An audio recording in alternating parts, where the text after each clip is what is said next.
Hello, everybody, and welcome to the Grits and Taters Podcast. I'm your host, Kiki B, and we will be talking about everything that irked our grits and taters this week. As y'all know, I am Kiki B, your host. I am an Army veteran. I am a mother. I am a grandmother. I am a consultant. I am me, okay? I have no filter until I need a filter, okay? And because I'm generally new here, you guys cut me some slack, okay? I would be filming in my office, but I love my children enough that I am dog sitting, and the dogs can't go in the office, okay? So bear with me as we do this from a different location. This week, I'm not going to lie to y'all. I am not going to hold you. I'm over it. Completely over it, okay? I am over the Karmelo Anthony trial debacle because you couldn't even call that a trial. His initial trial? No, you couldn't call it a trial. He couldn't pose a defense. And he's the defendant. Under the law, he has to be able to legally pose a defense. His attorney's supposed to be able to legally pose his defense, okay? That's not the case. Okay? So, they've done the recusal. Judge is recused. And then they did the motion or the appeal for a new trial, okay? And this is procedural, okay? What they mean by procedural, every trial has steps, every trial has procedures, okay? Just like when you go into a doctor's office, you have steps that you need to take to check in, make sure that they know that you're there, confirm what you need to confirm, and then wait for your appointment. It is the same thing in the legal system. There's paperwork that has to be filed. There's evidence that has to be filed, okay? You don't just walk into a courtroom with it. It has to be logged and filed, okay? There are motion upon motion in these court cases. And this is before you ever get to jury selection or anything like that, okay? All of this can happen before jury selection. Most plea deals happen before jury selection, just so that we're aware. So in this case, I'm going to tell everybody that has a bigoted, uneducated, racist, or just unintelligent opinions, okay? Because opinions are not fact, okay? The law is fact. Texas general statutes are fact. Texas Constitution is fact. Okay? That being said, the law working for me but not for thee is bullcrap. Straight bullcrap. We are just going to call a spade, okay? And I'm new to this platform, so I'm doing a limited amount of profanity in the beginning of my videos, okay?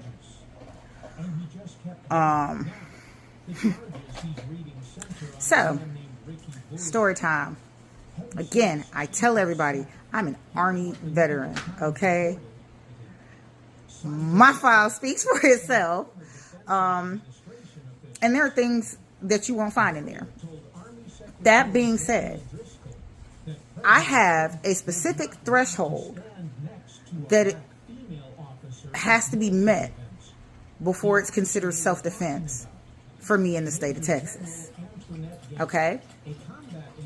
And I'm telling you this because this was my experience in El Paso, Texas. Okay? So,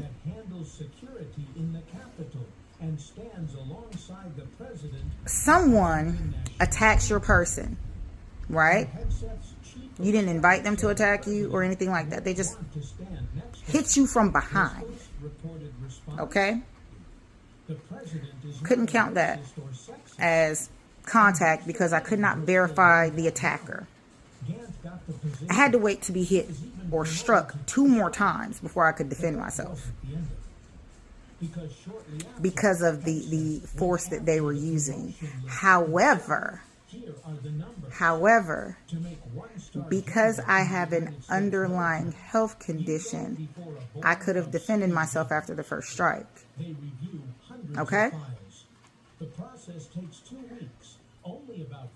So when I did, in fact, defend myself, and charges were wanting to be brought against me, I reminded the officers that they were the ones that told me the threshold for self-defense, and that there were multiple witnesses. So, that particular person was not able to have me charged with anything in the slightest, okay?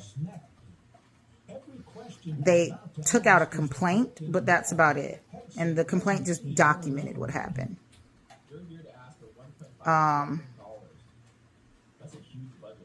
So if that is the law as it applied to me in that situation, right?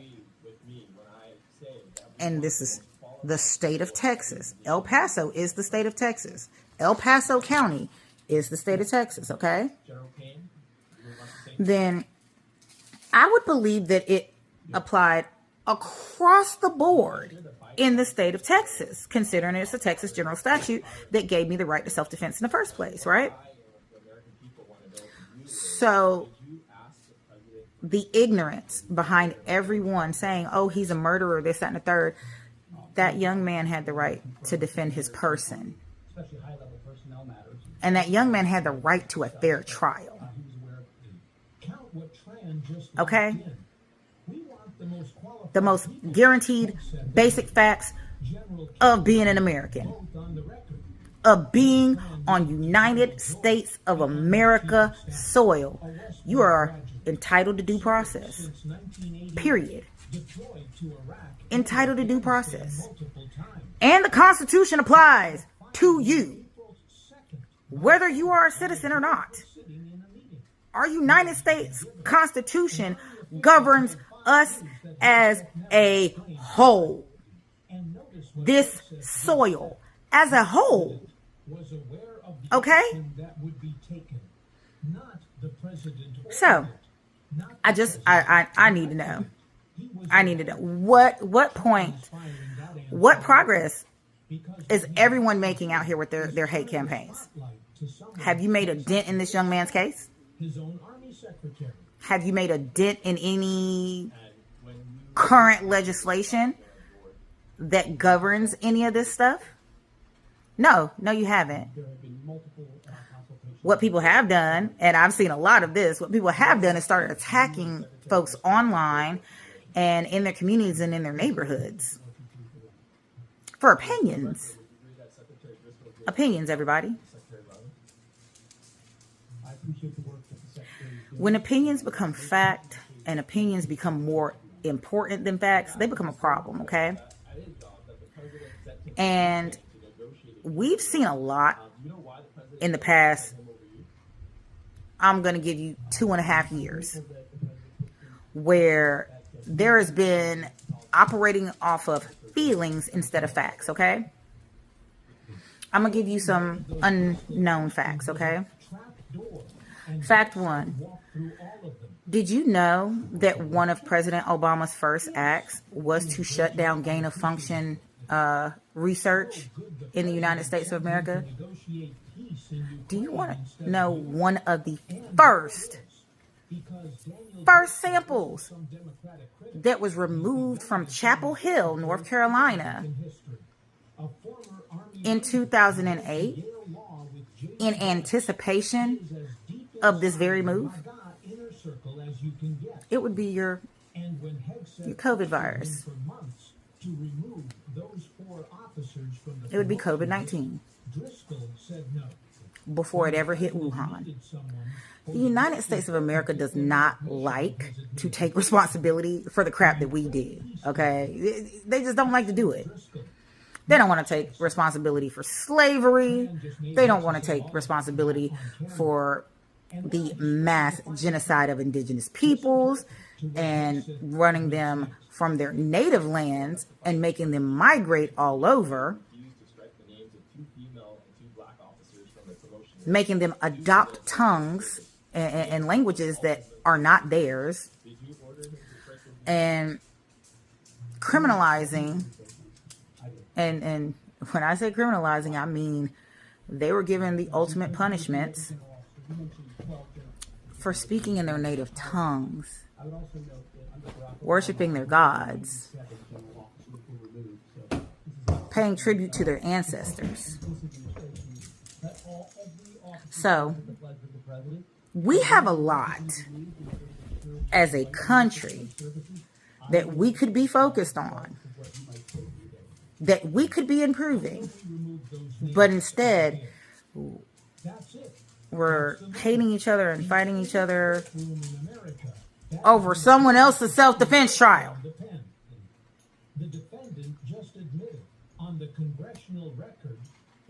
So,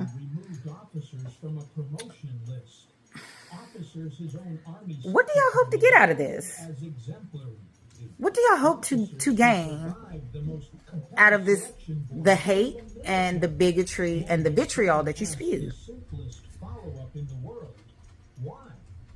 Has it gotten you anywhere so far? No. So that's one thing that's irked my grits and taters this week, considering how many people were brave enough to approach me online. And I call it brave because I do like to litigate, and I very much have no fear of no one. Not a soul. So, yeah, it was entertaining. I mean, a lot of you are the reason why I say education is doggone important, because grammar was horrible. That's Philly. Speech was horrible. Just everything horrible. So if we're going to be outraged about anything, I think we should be outraged at the fact that the education system here in the United States has failed about 80% of the population.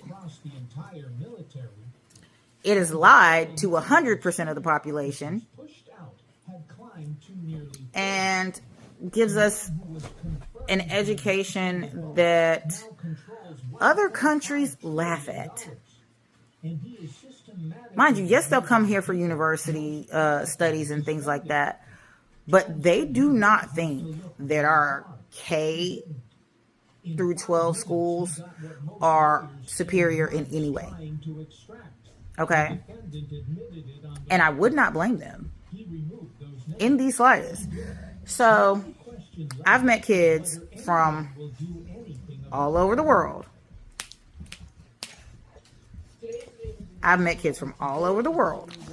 And when I tell you that kids from other countries are so intelligent, their critical thinking skills are off the charts.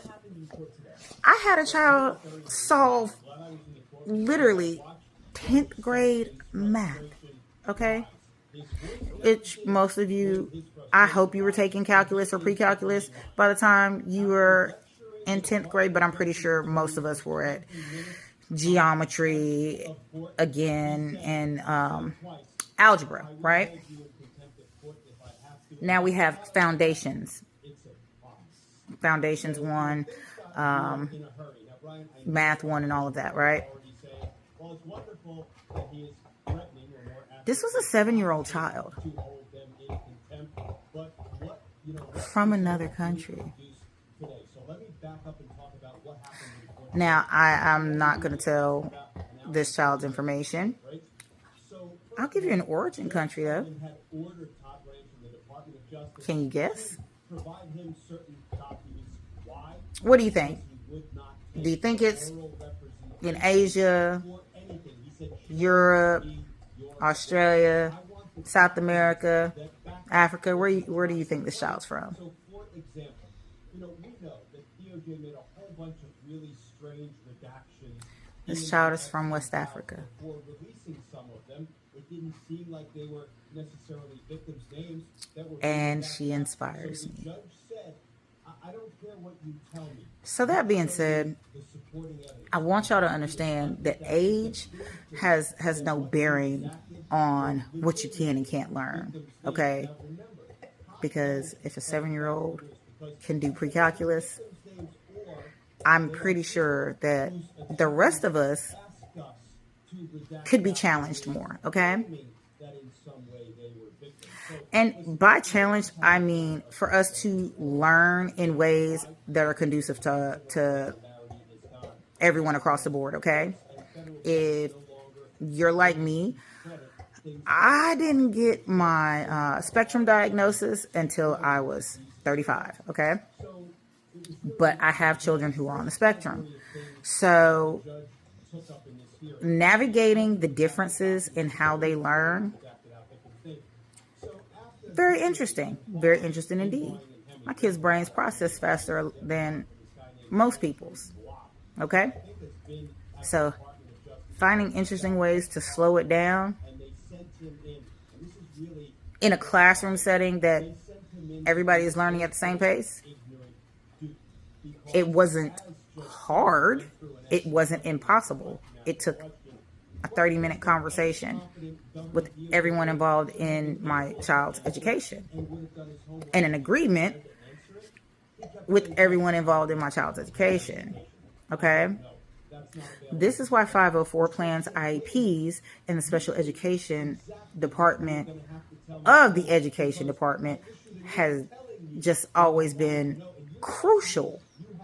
Okay? We want everyone smart and everyone being able to be functional, productive, right? This is what we tell our kids, that they can achieve anything, they can be anything, they can be anyone, they can do anything. When the reality is that, okay, you might be good at these things. You may be able to get this. You may be able to do that. Unhealthy expectations.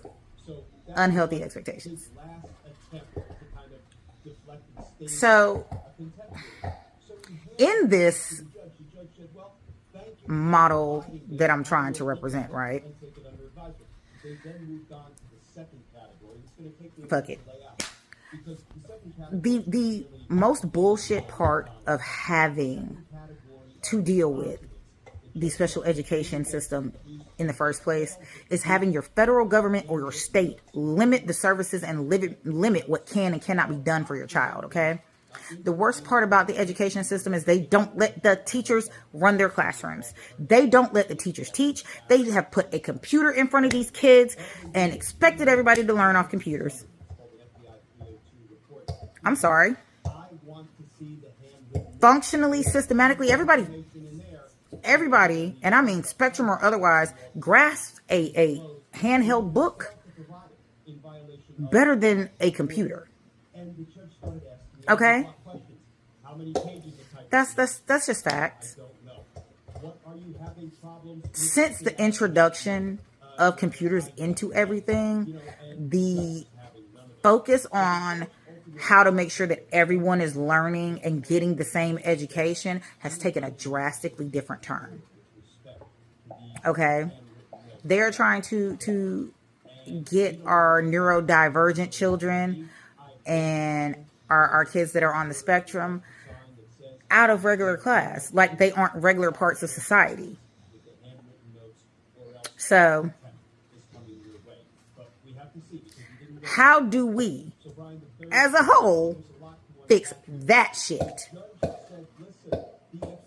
Because that Karmelo Anthony trial, all that racist bigotry and bullcrap y'all be talking, the fact that we are dead last in education, I mean, the United States is not at the top of education in the fucking slightest.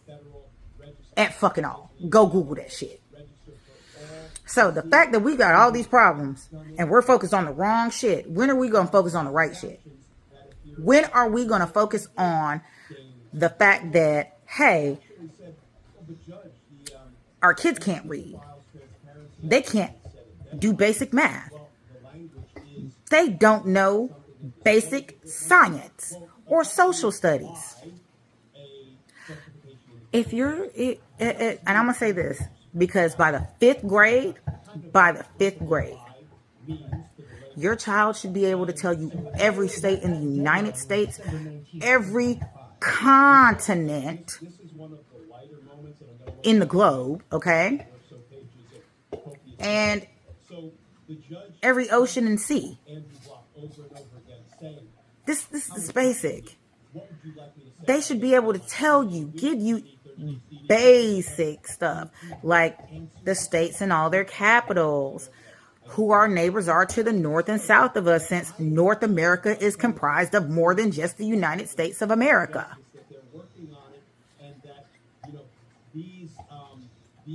But I guarantee you a lot of these kids don't know this, and you've got grown people that don't know this. And Judge Sullivan snapped back, yeah, Christmas is forthcoming. That doesn't tell me anything. Again, my voice is rising. I know people with globes in their houses that couldn't point to you on the fucking globe where Eswatini is. Right? Now, I'm not going to lie to you. I could. But that is also because I had supplementary education. The schools are not teaching our kids everything. And it is high time we stop being dependent on it, because it does not seem like we are going to be getting there with this Department of Education or this administration at all. Okay? So do yourselves a favor. I would like y'all to focus on better shit and be better humans, okay? I don't think that I should be sitting here having to tell anybody that, you know, since we're dead last in reading, math, science, and general social studies, we should be focused on bigger and better shit than racism and bigotry and trying to hate the next human being or trying to just recreate the Holocaust. But hell, y'all are doing it. That is what's irking my grits and my taters this week. What is irking yours? Drop me some comments down below. Let me know what's irking your grits and taters this week. As always, it's Kiki B, and I'm not going to hold you. I did not want to film tonight's episode where I'm at, but I have a commitment to make sure that I get at least 3 episodes done a week, and I'm not backing off of that. So y'all stay blessed. It is Shabbat for me. So shalom, and I'll see you guys later.